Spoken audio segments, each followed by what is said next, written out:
Trump says Iran and Israel have just agreed to a ceasefire, and he expects it to last forever. But it won't go into effect for 24 hours. He's going to let them each take one last shot at each other. Congratulations to everyone. It has been fully agreed by and between Israel and Iran that there will be a complete and total ceasefire in approximately 6 hours from now, when Israel and Iran have wound down and completed their in-progress final missions for 12 hours, at which point the war will be considered ended. Officially, Iran will start the ceasefire, and upon the 12th hour, Israel will start the ceasefire, and upon the 24th hour, an official end to the 12-day war will be saluted by the world. During each ceasefire, the other side will remain peaceful and respectful on the assumption that everything works as it should, which it will. I would like to congratulate both countries, Israel and Iran, on having the stamina, courage, and intelligence to end what should be called the 12-day war. This is a war that could have gone on for years and destroyed the entire Middle East, but it didn't and never will. J.D. Vance was just on with Brett. This is a great thing. For Israel, think about this. They've accomplished an important military objective. They've helped us destroy the Iranian nuclear program. They've also destroyed the conventional missile capability of Iran that threatened the country of Israel. For the Iranians, I think this is a new opportunity to actually pursue the path of peace. As I said yesterday, what the Iranians have showed through their support of terror networks, through their now failed effort to build a nuclear weapon, is that they're just not very good at war. And I think the president really hit the reset button and said, look, let's actually produce long-term peace for the region. That's always been his goal. I actually think when we look back, we will say the 12-day war was an important reset moment for the entire region. Reuters is also reporting that Iran has officially agreed to the terms of the ceasefire deal, just hours after they fired missiles at American military bases in Qatar and Iraq. Here's the launch. Watch.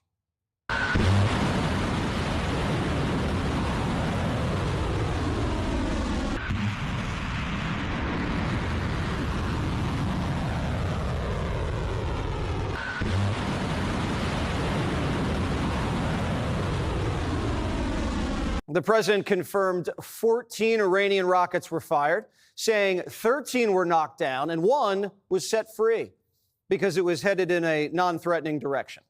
47 also confirming there were no casualties and hardly any damage was done. Trump calls it a very weak response, but most importantly, they've gotten it all out of their system, and there will be, hopefully, no further hate. I want to thank Iran for giving us early notice, which made it possible for no lives to be lost and nobody to be injured. Thank you for your attention to this matter. So Trump got a heads up about the Iranian attack because the Iranians didn't want American casualties. Our response would have been devastating.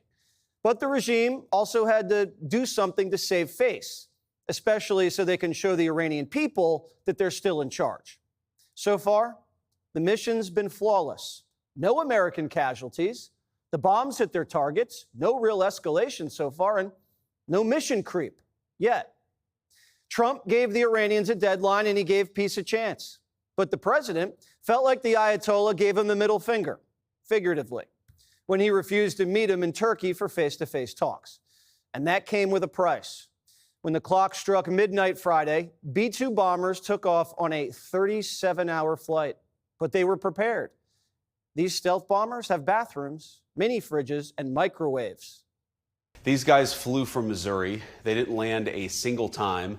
They dropped 30,000-pound bombs on a target the size of a washing machine and then got back home safely without ever landing in the Middle East or ever stopping other than to briefly refuel.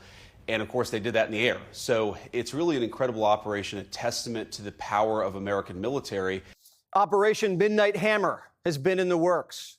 Last week, Netanyahu asked the White House, how can we help? Trump said, clear the way for our bombers. The Israeli Air Force had a mission, eliminate as many Iranian air defense systems as possible. The Pentagon handed them a target list, and they went to work. The Iranians had no idea what was coming. There was nobody speaking about this, any of the preparations. There was a complete lockdown, almost a blackout of information for the last few days. That is a significant achievement because there were no leaks about the timing. If you looked at the moon schedule, you might have had a clue because it was a waning crescent and almost a new moon on the 25th. So it would have been very, very dark over Iran tonight. Trump gave the final order on Marine One. Secretary Hegseth called him when he was leaving Bedminster Saturday and said, the B-2s are about to reach the point of no return. Are we a go? And the president said, it's a go. The administration was confident their intelligence was rock solid. Are you saying there that the United States did not see intelligence that the Supreme Leader had ordered weaponization? That's irrelevant. I see that question being asked in the media. That's an irrelevant question. No, they have that everything is they the need key to build point a weapon. in U.S. intelligence assessments. You know that. No, it's not. Yes, it was. No, it's that not. The political decision had not been made. I know that better than you know that, and I know that that's not the case. But I'm asking you whether the order was given. And the people who say that, it doesn't matter if the order was given. They have everything they need to build nuclear weapons. Why would you bury things in a mountain, 300 feet under the ground? Right. Why would you bury why do they have 60% enriched uranium? Why do they have a space program? Is Iran going to go to the moon? No.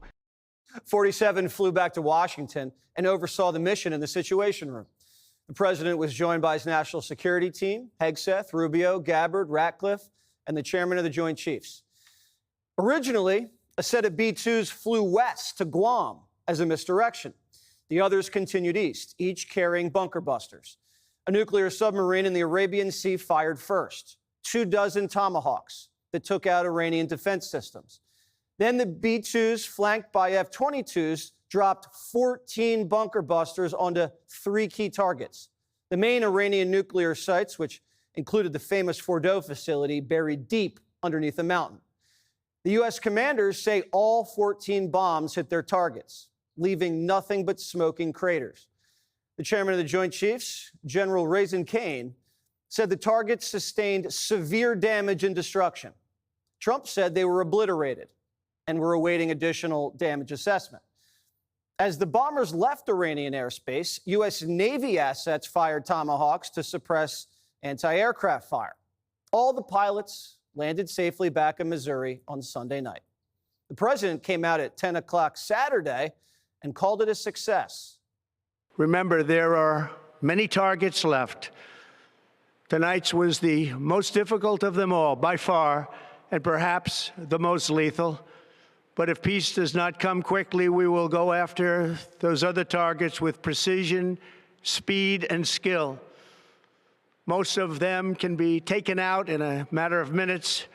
The ceasefire announcement is a strong signal that the short war is winding down. Now, we still have to wait and see what happens next. Iran's nuclear program has been set back years, possibly decades. Their top scientists and generals are all assassinated. Their leaders hiding in a bunker. And they're all alone in the world without proxies or allies. It could be too expensive for the Iranians to reconstitute their nuclear program. We don't know if they have other clandestine sites or whether they snuck enriched uranium out of the mountain before the attack, but there's no doubt the regime's been significantly crippled. The Trump administration appears to have pulled off an incredible operation, and the American military, who lost a little prestige under President Biden, is back in a big way. American deterrence is back. This sends a powerful message to China, Russia, and the cartels, and gives Trump even more power over trade negotiations. Other countries see that Trump is willing to go to the extreme for what he believes. The market's up and oil prices are down. We hope any future fallout can be contained and that American armed forces remain safe and the homeland is protected.